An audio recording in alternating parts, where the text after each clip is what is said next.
po ang pagkakaroon ng COVID-19.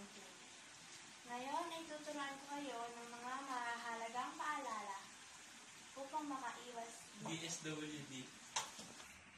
Yan, kukuha tayo ng sabon at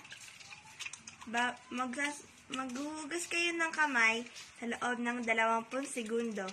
Pwede rin kayong magkanta ng happy birthday 2 times or mas madami pa doon.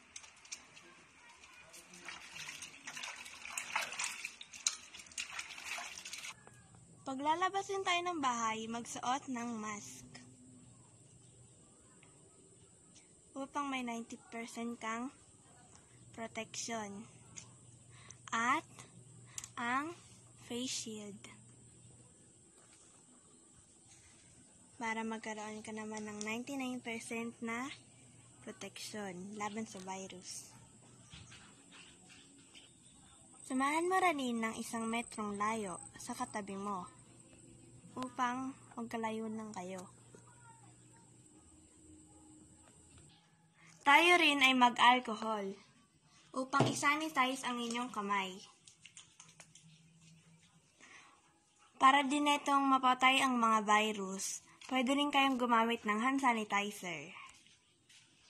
Bawal lumabas ay mga edad 20 pababa at mga edad 60 pataas dahil silang mga may mahinang panlaban sa COVID-19.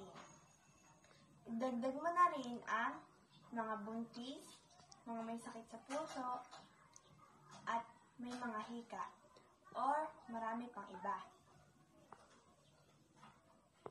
Okay. Mga sintomas ng COVID-19 ay ubo, tipon, at lagnat. Kapag po kayo ay uubo o babahin, gawin niyo lang po ito.